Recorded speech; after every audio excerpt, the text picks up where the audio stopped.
La deportación de cubanos podría continuar y el próximo vuelo de deportación podría ser tan pronto como los próximos días. Hola, mi nombre es Alexis Fuentes, soy periodista, pero en estos momentos, como le puse a este canal, estoy fuera del aire, en mi carro, listo para conversar con ustedes durante algunos minutos sobre un tema que está generando muchísimo interés y también preocupación. Muchos me escriben y me preguntan, con todo esto de la deportación de cubanos, ¿tengo que preocuparme? ¿Debo ir a ver un abogado? ¿Tengo la I-220A o la I-220B? ¿Cuál podría ser mi futuro en Estados Unidos? ¿Podría correr el peligro de una deportación?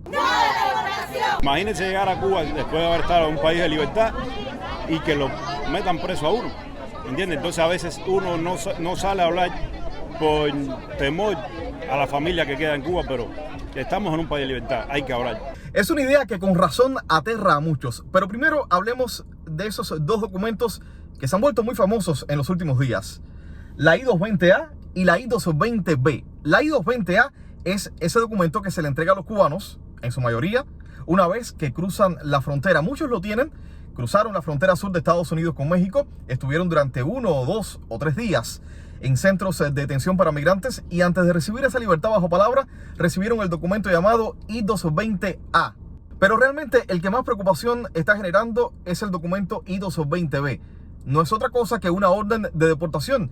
Sí, porque es el documento que recibieron aquellos migrantes cubanos que también cruzaron la frontera, estuvieron en centros de detención, pero ya defendieron sus casos de asilo político. Lo defendieron y lo perdieron, muchas veces ante un juez, en esos mismos centros de detención para migrantes.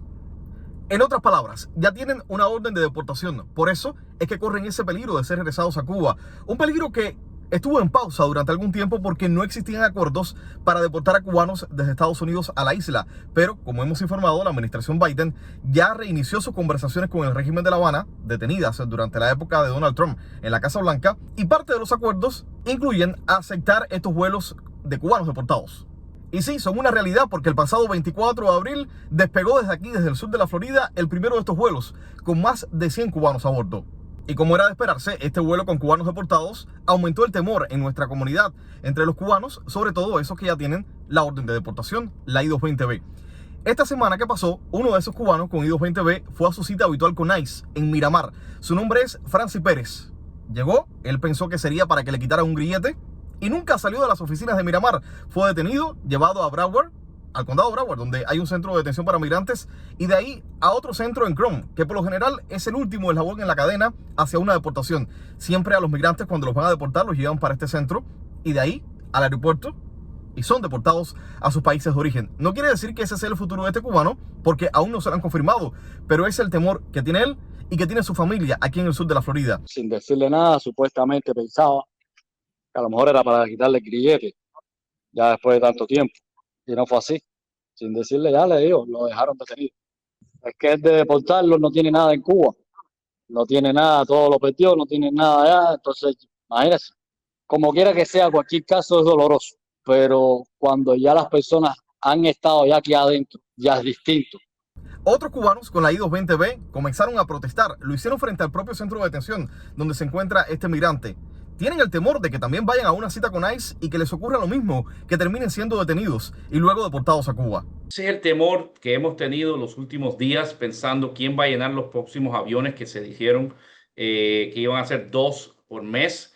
Ya los detenidos no hay muy pocos, detenidos cubanos hay muy pocos y de dónde van a sacar los próximos que van a deportar. Ese es el miedo de todo el mundo. No sabemos, se dice que mañana hay más personas con citas. Yo personalmente conozco un caso de una persona que dicen que no fue a su cita y está detenido actualmente en BTC. Ahora, esto me llama mucho la atención, Alexis, porque esto fue lo que pasó similar en octubre. Personas recibieron llamadas antes de su cita programada, personas que le están diciendo que no cumplieron con supervisión cuando sí cumplieron.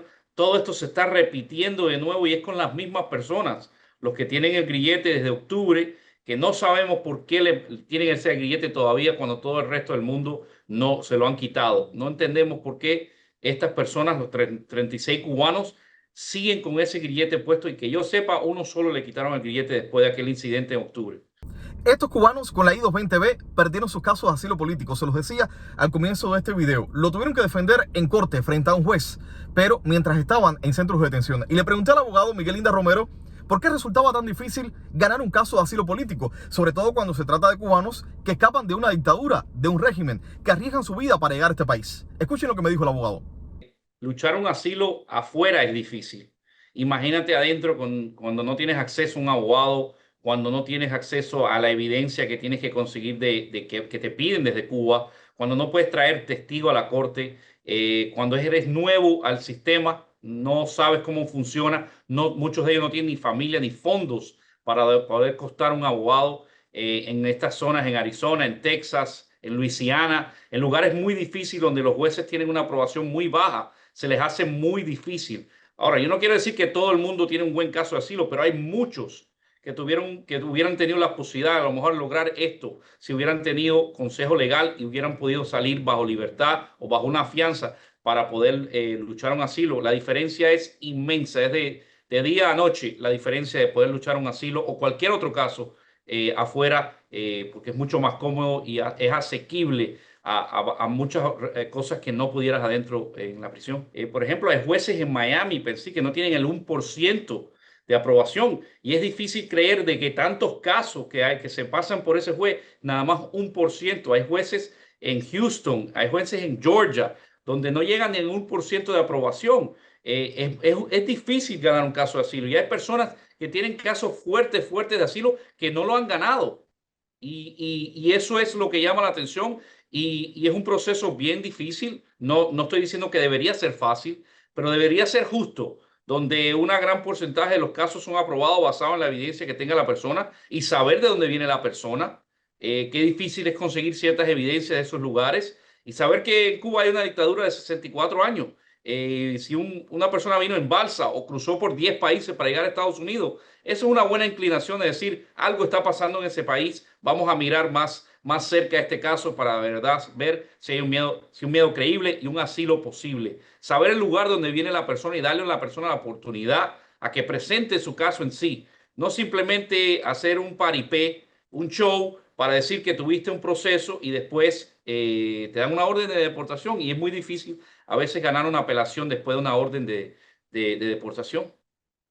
Muchos de estos migrantes llevan hasta 4 años aquí en Estados Unidos. Han comenzado una vida, tienen sus carros, pagan una renta, han logrado certificaciones para comenzar a trabajar, tienen sus licencias, sus permisos de trabajo. Pero uno de ellos me comentaba esta semana que su vida aquí es como caminar por una cuerda floja, con el temor constante a que lleguen las autoridades, lo detengan y lo regresen a la isla, al país del que escaparon y ninguno quisiera regresar. Según los abogados con los que suelo conversar para hacer mis reportajes diarios, de momento el peligro mayor sería para esos cubanos con la I-220B, repito, con una orden de deportación, pero no para los que tienen la I-220A porque de alguna manera sus casos no están cerrados. Muchos tienen incluso una fecha de corte para presentarse ante un juez. Son casos activos ante las autoridades migratorias. Nada está definido, a diferencia de quienes tienen la I-220B, que ya sí cuentan con esa orden de deportación tras perder sus asilos políticos. Por lo tanto, cubanos con I-220A de momento, insisto, de momento, no tendrían por qué preocuparse con una deportación. Pero ¿qué está pasando con los cubanos con la I-220A? Que han tenido manifestaciones y están convocando a otras en los próximos días en varias ciudades del país. ¿Por qué no logran regularizar su estatus? ¿Qué le piden al gobierno federal? Bueno, eso será tema para un próximo video.